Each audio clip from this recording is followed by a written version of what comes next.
Kindai Mambo Paul, naza moko ya fédération Tchangu. Naza ceux qui ont moni biso na Tchangu, batona précisément l'aéroport pour les aller Kamabele. Président Félix a ko sarolé na Tchangu. Président Félix donc bato biso de voter massivement na Tchangu pour élection ya biso na Tchangu le kaki kitoko. Yango ceux qui ont continué na Tchangu te to confirmer te. Le quoi ton na Tchangu avant le cas faut le cas par Tchangu. Yango moni na lokola président ayi na biso azaki na congrès extraordinaire ba parlementaire na Rwanda. Hein? Tu veux soutenir les pauvres, na kola que ça va dongolo mbiso là. Que non? Tu es awa pour te laisser que tu la majorité populaire par rapport à bango dans quand la majorité parlementaire. Ta majorité populaire tu veux soutenir les pour bango ba ni ba ko sa pétition contre ceux bango ba contre pétition. Biso pays du peuple ça bango te biso te pona bango comme député. Tu contre bango na pays du peuple ba komona o ba d'ailleurs tu biso bango que karate ba zone nationale mai. Il y a un moment où tu s'en mis à l'aéroport.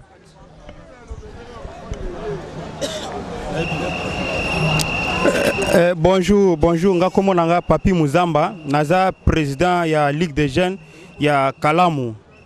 Et lelo to wana isengo mingi ko yokuta na aboye pona koyamba mokonzi na biso ya parti ai président Jean-Marc Kabound à Kabound. Posez question. Vraiment pona lelo eza journée munene toye awa eza teke kobanga ou soit kolakisa nini eza koya pona ko exprimer na niveau national et international bamona ke mutoyo balingi ko toucher loboko azana batu plus de 60 millions na niveau ya Kinshasa 60 000 personnes toza awa toye koyamba et puis pona makelele mikemi tozo kana oya ke par rapport à ya motion à parlement et là qu'on a ezobangi ça peut bisoter parce que jusque là mokonzi na biso ezata na eloko moko asala kite o à cause de la akende ko senga batona pardon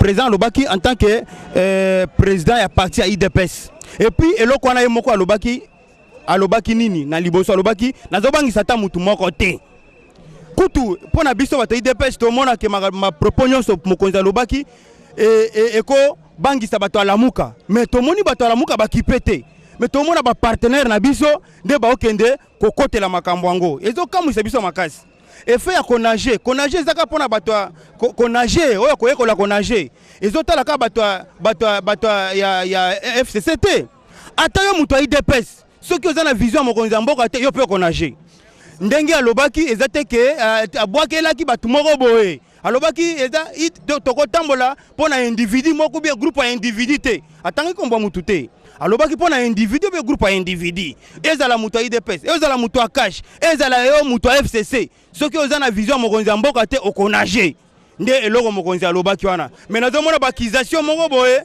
ekomi oleka ke o alobelaki ka biso donc bango ndenge toza ezana batu moko bazo enregistrer bakende ko déformer makambo tozo lobawa parce que jour wana tozalaki atangaki FCCT alobaki pona batu nyonso baza l'encontre ya vision mokonzi mboka. Merci beaucoup.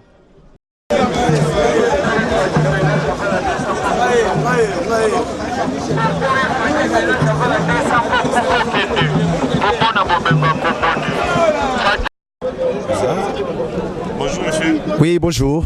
Comment vous appelez? Je réponds au nom de Ndombarchi Ndombasi, autrement dit d'Angola. D'Angola, Ndemakambu, charge à Tchang. Ngaye. On vous a vu ici à l'aéroport venir accueillir M. Jean-Marc Kabound. Quelle est votre appréciation et la base que vous disiez quoi de nous apporter la parole? Ok, merci monsieur le journaliste. Nous sommes venus ici à l'aéroport. La fin dernière ou la semaine dernière ou les années coulées, l'aéroport c'était quelque chose d'extraordinaire pour l'UDPS, n'est-ce pas? Mais aujourd'hui nous sommes venus ici pour faire comprendre au monde que non, l'UDPS qui a le pouvoir. L'UDPS qui est au pouvoir maintenant, ça devient le toilette maintenant. Tu vois, ça devient le toilette. On est en train de ranguer dans l'aéroport. Attendez, dès que je termine ici, je dois entrer dans le tarmac pour vous faire comprendre que l'UDPS est au pouvoir. Il ne faut pas blaguer. Mais il ne faut pas discuter. Quand même de parler, tout le monde s'est taisé. Taisez-vous. Je suis en train de parler. Quand même de parler à l'époque de Kabila, tout le monde calme. Et il faut doser. Je joue le rôle de la mère, mais... Ok, pose-toi les questions, allez-y. Je vois ici cet endroit que nous sommes aujourd'hui. Auparavant, les années passées, on ne pouvait jamais arriver ici. Mais comment vous, les gens de l'IDPS, vous avez le droit d'accéder jusqu'ici? Ça me donne vraiment beaucoup de peur. Je me suis dit, mon père dirait, comment vous avez le droit d'accéder jusqu'ici? Puisqu'on savait que cet endroit, tu ne peux jamais accéder ici. Si tu es venu pour accueillir quelqu'un, tu veux t'arrêter là-bas. Mais aujourd'hui, vous avez le privilège d'accéder jusqu'aujourd'hui. Comment vous nous expliquez ça? C'est ça ce que je dis. L'IDP c'est la sacralité. L'IDP c'est du sang. L'IDP c'est Zamokishi. Vous savez, nous on disait une chose, qu'on va accéder à la magistrature suprême. Avec le stylo, Bic à 50 francs de papier duplicateur. N'êtes au la Kabila pour voir. Mandela touchait des armes, nous n'avons pas touché des armes. On est plus que Mandela, nous sommes plus que Gandhi, nous sommes plus que... Moi je l'appelle, c'est un Mahatma. Le Mahatma. Vous comprenez? Donc ça veut dire quoi? Nous avons joué un petit jeu là. C'était juste un petit jeu. Tobaki Kabila simple, Tokatie Suki, Tokatie Mandefu, Atiki Borna Malembe. Donc Tobeti est un simple dada. Babi présence Nabino Asoboye, ils apprennent à soutenir mention contre Jean-Marc Kabound. Commentons sur quoi? Ok, merci. La situation de Jean-Marc Kabound, c'est trop simple. Vous comprenez? C'est que tous ces gens de l'FCC qui est en train de parler là, je dois vous expliquer d'abord sur la coalition. La coalition n'est pas un cadeau. Qu'est-ce qu'il signifie d'abord une coalition? On était dans un droit constitutionnel. Nous étions sortis dans la majorité présidentielle. Et ils ont sorti de la majorité parlementaire. Vous êtes obligé de faire la coalition ou soit la cohabitation. Ça, c'est le droit constitutionnel. Maintenant, qu'est-ce que signifie une coalition? C'est une congestion d'ensemble autour de nouvelles visions du chef de l'État. C'est ça ce qu'on est en train d'expliquer. Maintenant, qu'est-ce qui doit se passer? Il y a ce qu'on appelle une majorité numérique et la majorité sociologique. Ça, c'est ce qu'on appelle la politologie. Ok, maintenant qu'est-ce qui doit se passer? D'après la majorité numérique, c'est une représentativité des personnes. C'est que Kabila na, il a que Lambert Mende, il a que Bochab, il a que Obé Minakou, tous ces gens-là. Mais nous avons une majorité sociologique qui est la légitimité du peuple congolais. C'est-à-dire quoi? Si Kabila bouge, la rive va bouger. Donc s'il ose, il verra ce qu'on appelle la théorie de scantologie du grand soir. La grande révolution due par Karl Marx. Jean-Marc Kabound avait parlé au nom du parti où comme il y a premier président, vice-président. Ok, merci. Naïebisio, parler au nom du parti ou parler au nom du président, ça pose pas un problème. Qu'est-ce qui se passe pour l'instant?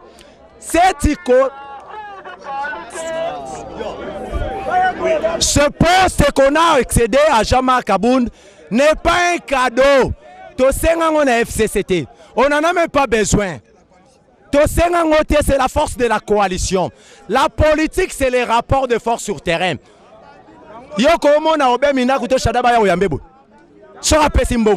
On m'a donné quoi? Rien de spécial. Nous savons bien que Eza force Bato Basangani. Sache-le bien. Nous, l'UDPS, on a l'état d'esprit. L'UDPS, c'est la sacralité. L'UDPS, c'est du sang. La fois passée, à Tomandé Koko Tangote, mais t'as là toujours rangé en aéroport.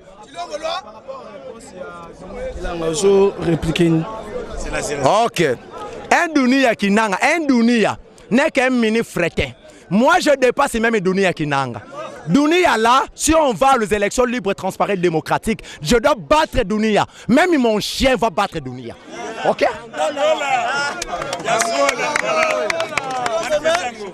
Ok, attendez. C'est-à-dire quoi? Vous savez, les gens comme des Dunia Kilanga, il faut les comprendre, sont des mini-frétons, sont des gens qui sont habitués à parler à trop dur. Mais nous, l'UDPS, c'est l'école. Vous savez, la politique, c'est une science. La politique, c'est une science. Il faut avoir de prérequis. Ok? Il faut avoir de bases solides, il faut avoir de prérequis pour faire bien la politique.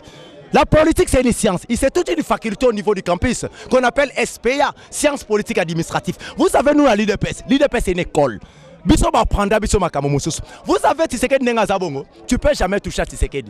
Félix nous a dit que Pepe. Il y a une gratuité dans ce pays. Il y a des coffee à gorge. Il y a des 10 minutes. Il y a des coffee. Mais il y a des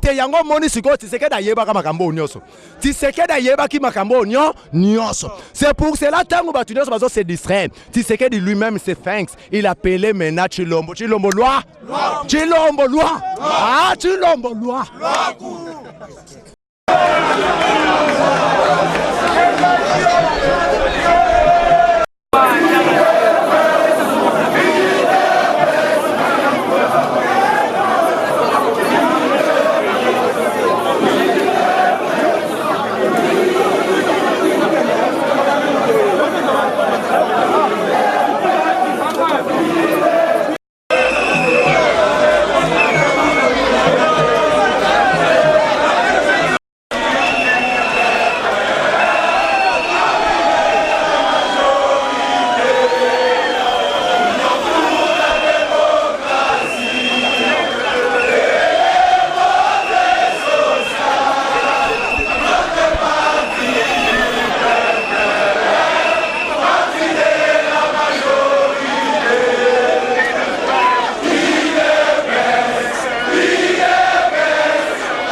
nani étudiant apelisi bango motu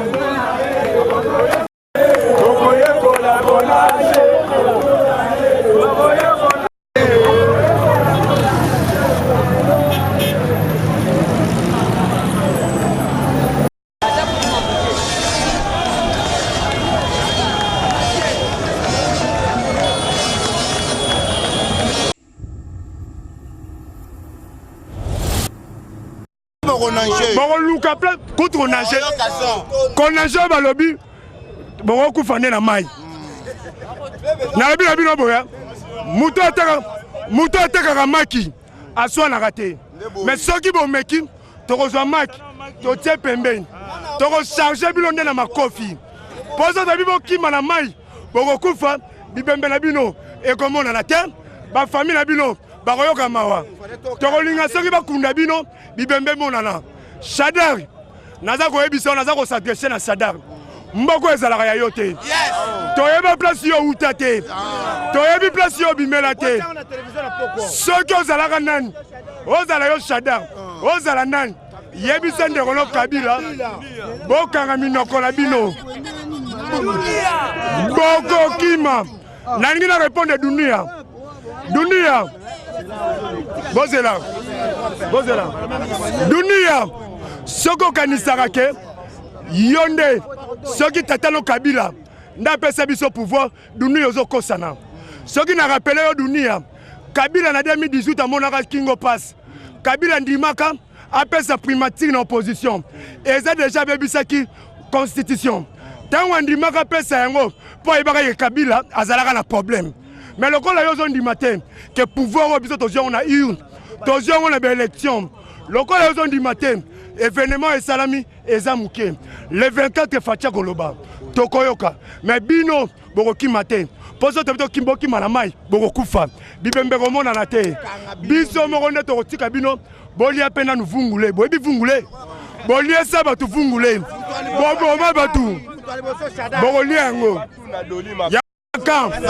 Yangona tozo Sabino Batunion so bazali au soi-disant béret rouge au soi-disant les Kangan boye bayango bien tobanga rabino te biso moko ba combattre IDPS toza capable de kokanga bino sans armée sans munduki mais tokangi bino na maboko tokotika na bino na prison soki bomeki alerte maximale les oya. Boko kanga mabino nyonso. Merci yanga.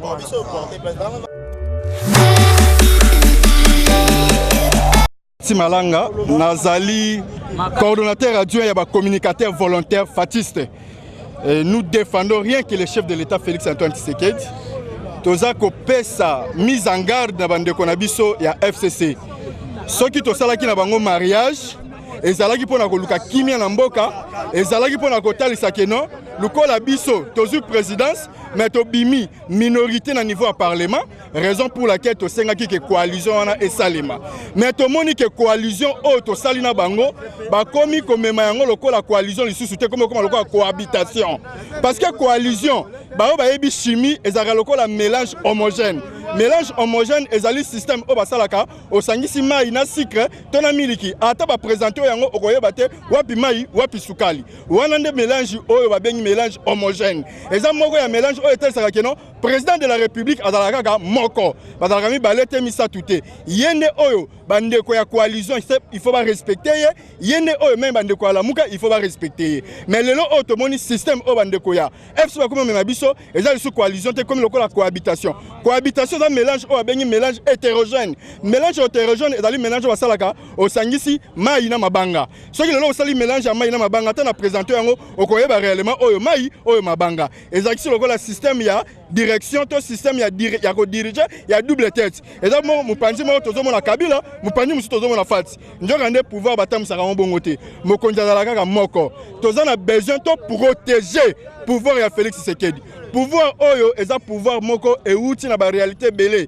bande ko na biso belé ba perdre ba vie na bango pour na pouvoir oyo lelo to comme na pouvoir yango toza na droit na RRT yango tozo senga na bande ko na biso ya FCC bon respecter mariage oyo to sali bon za la respect to sengi na bino s'il vous plaît bon respecter mariage oyo soki bo lobby ke tozala na kimia biso to olinga bino na kimia mais soki bolobi ke to ke na mabe bokomona ka oyo ndeko na biso Kabunda lobaki advienne que pourra oyo ekoya mais toza na souci te ke tozala na mabe parce que Félix Tshisekedi o babengi espèce de limité ateya biso na non violence tokola na non violence yango nde tolingi mais soki boluki mabe boko vivre yango. Bon, en fait, le procureur général près de la cour d'appel Gombe à Kinshasa Gombe, Douni Akilanga, ici je lance un appel qu'il puisse nous montrer de preuves tangibles parce qu'il nous a dit clairement dans la vidéo que Tshisekedi s'est fait nommer par Kabila. Kabila a commis comme étant une CENI. Or, Tshisekedi a été proclamé par la CENI et puis confirmé par la cour. Les arrêts de la cour sont inattaquables et suscitent aucun commentaire. Il est opposable à tous.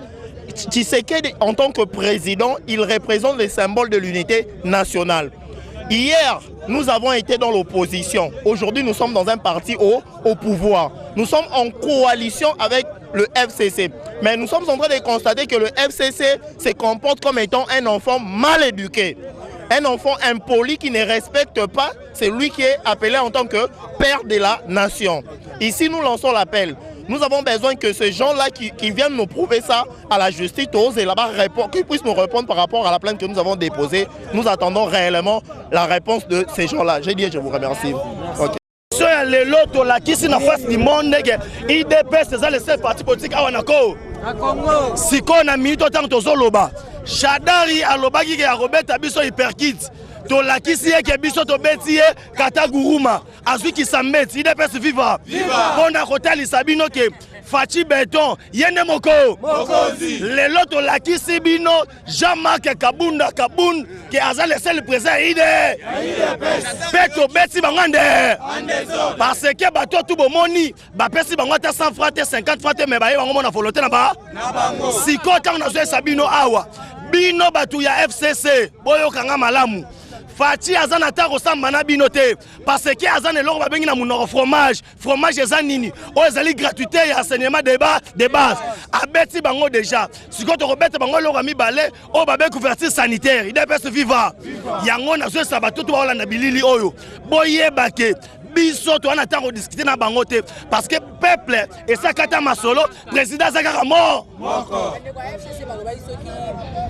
président Jean-Marc Kabunda ye asenga bango pardon maman na yebisi yo soki ameki ko senga pardon mutu ko katana IDPS viva na yebisi yo to ko senga pardon te avant to senga pardon ba combattant bango bomba awa batuma bango na bomoyi il faut pas senga pardon na Congo il y a eu plus ou moins 6 millions de morts oyo mokili mombe vanda kimia ba dénoncer yango te population ya Haïti ça 2 millions mais crash salamakuna ozali tempête salamakuna moki momba telema na France 3 personnes bakufa président Bima je suis Charlie mais awa na Congo il y a plus ou moins 6 millions Kabila ça c'est un pardon avant biso to senga pardon Kabila senga pardon atana noto to ko senga jamais Kanambe Kazemere et police butwale to senga pardon lobanga na za Benjamin te ngona ebisa ba nyonso na bililio to zana ta ressemble te dunia kilanda le roi yo lobike Fachi pas penser que pouvoir on prouver biso que réellement Fachi pas penser que pouvoir ce que prouver te yo on a jeté pour battre ça na boma to rezo Guantanamo et sengeli boy ba que système s'est changé parce que ba yo on a jeté pour battre ça na boma to rezo Guantanamo et sengeli boy ba que système s'est changé parce que ba que CPIT ba que nene Guantanamo kuno relief ngulete mais relief michopi yango tozo sabino boye na minute oyo et ça dernier avertissement parce que na libala nyo surtout ba problème comme to arranger yango to tika yango boye mais ceux qui ba meki pour cette fois-ci et ko panzana ba koyoka ça merci beaucoup. Il a toujours voyagé retourné, mais ce qui est l'autre cas, ils ont un chaleureux. Ils allaient répondre par rapport à des dispositions politiques qui ont été prises contre lui. À partir, il y a déclaration à Salaki Awa, National Nabiso, il y a retirade, remontade, il y a le 12. Il n'a rien fait, mais il a donné seulement un signal fort. Asali moi, alerte maximale. Na o union so akolinga, akende mabe. à s'emporter na disposition asima na bomonta chef de l'État asima na pouvoir oyabiso ayeba que il va nous croiser sur son chemin. Je crois nous sommes allés accueillir notre chef comme ça tout le monde qui compte croire que Kabound est seul ayeba quelle puissance politique, quelle force politique est allée sur Kabound à se mesurer bien que lorsque Akosimba Kabound, Akosimba combien de personnes, je crois que c'est le pouvoir de cet événement. Ça a un peu changé de forme puisqu'il fallait que le président Aïja Marc, Alinga Salama discours, Alinga a expliqué Batou, Alinga sur la presse, Alinga qui a fait sa réponse belée, mais faute d'organisation, tout ça qui mort sur la carte. Mais vu la quantité de la population, ça n'a pas permis que ce côté na carte Tokobuka Lupango Yango a reporté Borango et Kobetama na journée anniversaire il y a première année il y a pouvoir Nabiso. Je crois c'est ce que je voulais vous dire. En dehors de cela, nous n'avons pas à insulter. Nous sommes un parti au pouvoir, nous sommes les démocrates. Nous prenons la non à la violence. Quiconque s'attaque à nous, il va s'apprendre à lui-même. Je crois c'est ce que nous voulons dire. Nao Etali Bande comme Soussou, qui croit que l'UDPS est parti Yamas, il n'y a pas de cadre, loin de là. Nous sommes un parti de cadres, nous maîtrisons la politique, nous ne sommes pas des petits enfants, où nous piéger Bisso pour te payer sa moto, n'a pouvoir Bisso Moko. Nous savons que tout le monde, tous les Congolais attendent les mieux de nous. C'est nous qui avons l'impérium, le défi est de notre côté. 2023 nous attend, nous avons un discours politique à disposer de notre peuple, nous avons quelque chose à démontrer à ce peuple, voilà ce que nous avons fait, voilà ce que nous n'avons pas fait, et voici les raisons. Je crois que nous n'avons pas intérêt ni raison à mettre le fait dans moto, dans Nako Moko Tovandi. Je crois c'est ça. Arrivé à une sensibilisation des ordres,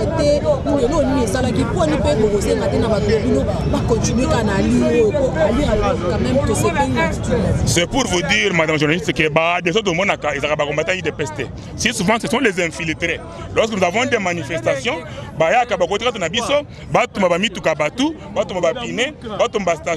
tout ça pour faire sa face au monde que des pièces des partis violents.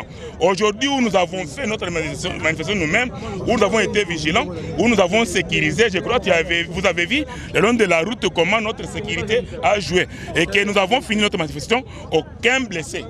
Aucun mort, aucun incendie, moins que vous me le signalez.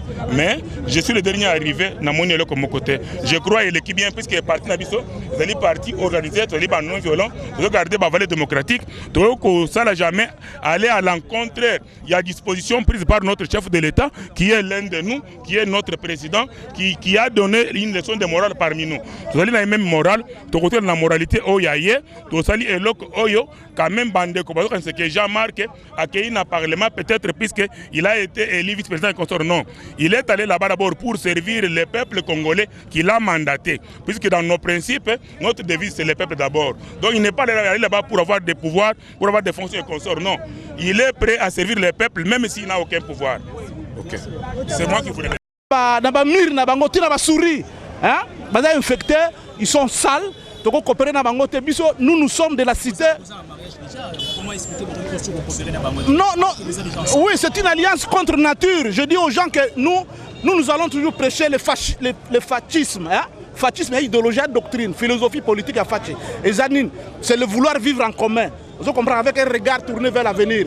Vous comprenez, ce n'est pas au chef de l'État d'aller régler les problèmes de la justice. Non, ça c'est faux ça. Justice, nous voulons un État fort, donc un Parlement fort qui contrôle tous les pays. Un Parlement qui contrôle l'intérieur, les affaires étrangères, des cours et tribunaux. C'est au tribunal, au Parlement d'aller interpeller le ministre de la Justice que voilà, non, le chef d'État est là pour chercher des solutions pour la République. C'est une alliance contre nature. Au départ d'abord, puisque c'est difficile. Ndeke na nyama basangana basala oba bengi zala oui zala ya nini nia et ça la magate ndeka ye nyama pa ye mboloko basali non ça ne se fait pas. C'est une alliance contre nature mais le peuple congolais il faut rentrer dans la philosophie de Fatchi, le président de la République. C'est un homme très honnête parce que moi j'ai eu le privilège de le fréquenter. Il est honnête. Toute la philosophie na yé to ko régler ba conflits sociaux to na Congo car on a ba règlement de comptes non. Il y a des solutions politique. On n'a pas besoin de preuves de force pour résoudre un problème. Il y a déjà la civilisation. Il faut éviter les bouffons. Ils ont mal à l'esprit, tous à la bataille esprit comme les sphinx mis au midi. Et tiens, tu serais de moitié homme, moitié Dieu. À l'Obaka, dans un dialogue, il y a déjà des solutions pacifiques. Tout résoudre ma camoyo, tu sais pas quoi répondre. Tout résoudre ma camoyo en douceur. Vous voyez bien, en douceur. C'est la même philosophie que Fatih est en train. Il y a la même philosophie que Fatih. Ça ne sert à rien, des conflits sociaux là, des guerres. Parce que là, quand on a guerre, non, la première guerre mondiale,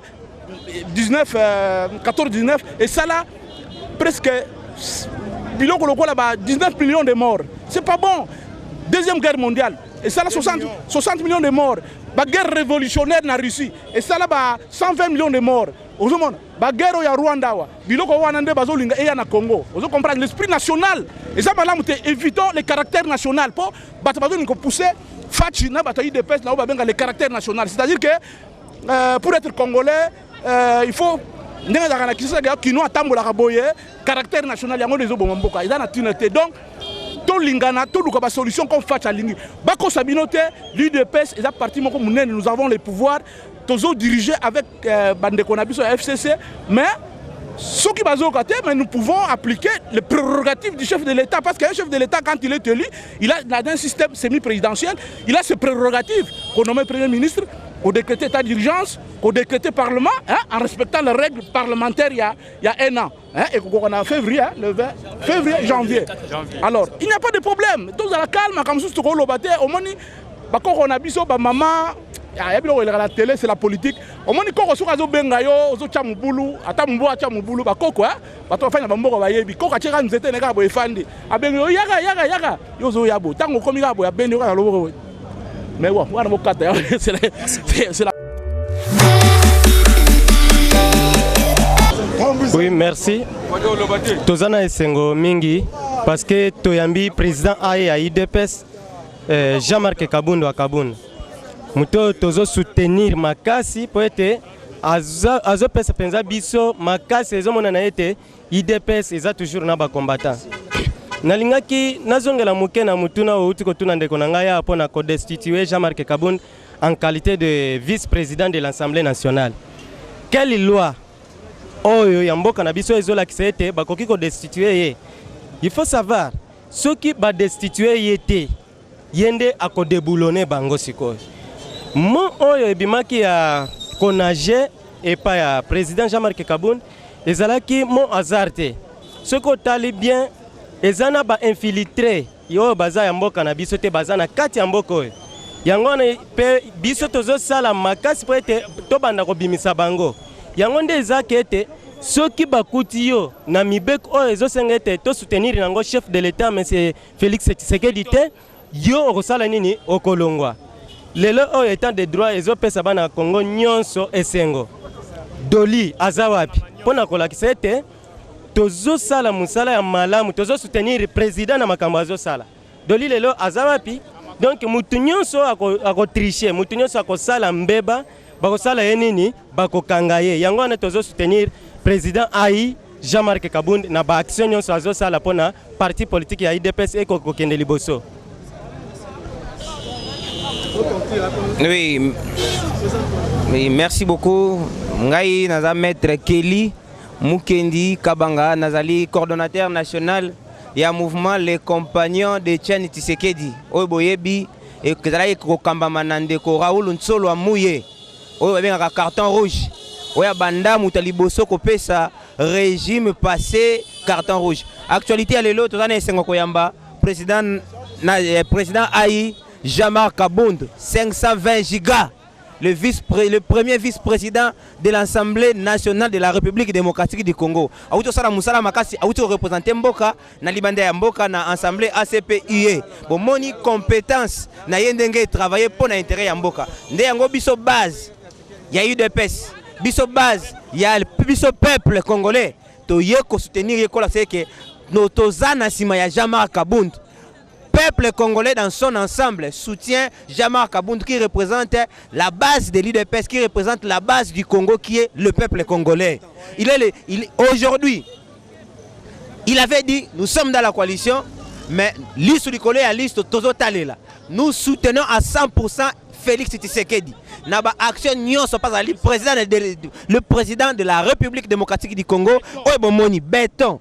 Béton toza partout. Béton ezali soki olingo bundisa béton, béton ko kangayo. Béton kangaka. Yango moni to pesi message ete kimia na vision ya chef de l'état mokonzi azalo bese moko. Mokonzi bo moko. Ekolo bo moko. Mokonzi mibala azalaka te na mboka. Le seul chef de l'état c'est Félix Antoine Tshisekedi Tshilombo. Élection bango ba misi dauphin Kabila soki conscience abi na sali de mandat nanga isili na pe mananga bandeko ba lukande nga na daye ba lukande nga na zo problème na population congolaise. Il s'est retiré abi misi dauphin. Bango il fallait inde basala ba effort. Dauphin na bango Shadari abima. Mais toke na ba élection Shadari abimi le cheki. Na batunyo so bazala ki mieux placé na kokende na ba élection na Félix Tshisekedi abimi premier à remporter ba élection. Les lorsqu'il qui a lobby que Kabila a payé qui pouvoir et pas il y a Félix Antoine Tshisekedi. C'était normal à payer parce que Kabila mandat nécessaire qui c'est Félix qui avait gagné les élections. Ce qu'on y est donné à Lingaki, Kabila a ça la remise et reprise dans l'année. Parce que en d'autres termes, Kolobako paie sa pouvoir et ça passation du pouvoir et ça symboliquement par la remise et drapeau au ya pesa kiwana et puis na ba document au basala qui en échange il y a remise et reprise. Ce qu'il fallait pas ça remise et reprise dans la dunia à kena na ba élection. Ça c'est être réduit dans son raisonnement. C'est être réduit dans son raisonnement. Na rejoindre à propos, il y a l'un des membres siégeant dans l'assemblée plénière, il y a Seni. 3 jours passés à Outaï Kolba avec beaucoup de regrets. Abinaza qu'on regrettait bateau Bassa Kolba que non Félix Tshisekedi n'avait pas gagné les élections. Alors je vous l'ai dit sincèrement que c'est Félix qui a gagné les élections. Et puis bateau Bassa que non Félix n'avait pas gagné les élections. Bazali qu'on trahit peut qu'on insulté. Mémoire ya bateau bakufaka pendant que ba élection bandara ko salama. Bakoki ko yebisa biso te que c'est to que na logique il y a coin par coin. Ne Félix Alinga Kobimate, alors attends que dans une logique il y a coin par coin et qu'on qui jamais modifier l'ordre d'arrivée. Pourquoi? Parce que l'élection au Tobanda et Kosa là bas vote ezaki directement topé ba voix ezaki directement comptabilisé dans le serveur central. Donc tant que aussi ça va élection le même jour, tout ça quand on a résultat. Vous comprenez? Maintenant bande ko na souci na bango ezala que notre passé na coup de force, babeta coup d'état constitutionnel top électoral ndenge basalaka na 2011 mais simbagité parce que ba résultat na ba minele nyonso basi bazalaka na yango balobi na Kabila ko meka kosala ba buso batena batu na yo ba bisi na nanga publier vérité ndenge ezalaki. C'est ainsi que Félix Tshisekedi a été publié. Donc bref on a koyi koloba na bango bale la raté ba regrette raté parce que Félix Tshisekedi azali ko sala oyo Kabila sala raté dans 100 jours. Félix Tshisekedi a sali makambo ebele et dans 9 mois Félix Tshisekedi a sali biso na ba saut de mouton a sali biso makambo ebele base à la kimia gratuité en wana ezali koya damas ezali koya makambo kitoko ezali koya base à la calme batika Félix Tshisekedi a changé Congo. Ata bango barozonga na 2023 barozonga na 2023 mais muto a voté bango a zaté parce que baza na yombo. Mais baloba qui pète que le président Jean-Marc Kaboun a été qui parti a été qui UDPS donc une pluie azé sous na kati ya UDPS té a vie na yo. Baloba qui wana za bato FCC muto balobi na nfsa bino loko moko boy. Biso to nyo comme fort nous avons beaucoup lutté dans l'UDPS. Bato à un moment donné baloba que non Jean-Marc Kaboun a été qui parti na Moïse Katumbi. Oui, bah, makambo na batu balobangwa. IDPS était kama et pas Moïse Katumbi, ben instrumentalisé batu. Oh, IDPS ngeza bongo était kama et pas Kabila, ben instrumentalisé. Mais jusqu'à la preuve du contraire, l'UDPS reste toujours dans l'IDPS et pour l'IDPS. Ndenge bozo memela makambo o ndenge bozo kende yango n'est-ce pas que boza na libala boza na coalition mais makambo ndenge bozo kende yango awa FCC lobby koto UDPS ezongisi est-ce que assurance ezali sous que boko continuer na coalition o tina 2023 ou boko 4 makambo boye sala makaka na réunion ya Félix Tshisekedi parce que c'est ça l'interprétation à la vraie démocratie. Ce résultat qui n'attend peut-être il y a Kabila, mais on a déjà un minute batu mususu bakota déjà boloko. Na peut exemple mo ka ya Modeste Bahati lelo ba panzana ba pimeli atana ministère.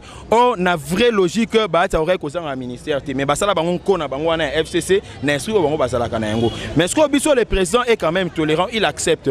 Na ba pays ya vieille démocratie et ça la makana yango moni batu bana kata coalition moko RMOP moi ba accusation ezalaka. Mais ce qui na ba pays oyo ba démocratie ou mele ça la makebongo pour nani ça la matin na mboka na biso o démocratie to côté yango kaka lobby et surtout que libala o to sali ezali tere to bali moi c'est bizaleli malamu to bali moi c'est bizaleli mabe so écoute moi c'est bizaleli malamu ko soit nezanga raté et à plus forte raison moi c'est bizaleli mabe les gars qui n'est pas fiançailles non écoutez to les gars qui n'est pas fiançailles mais ça là il y a 2 jours ce que le rôle AGC avancé qui batu basenge na bala on était dans l'obligation à Kobala tobi to bala nakasa libala kaka to meka un peu kotaye na lobi to bali malgré biso yango mona moko na mo bato balaki mbonga dot basala neske no mo babudara parce que peuple ndem tali mbonga dot na ba élection à l'étranger qu'est-ce que yindi bozongisi te ya kozongisa ezate to soliaki to ebi que non eza libala mo bo ya contrat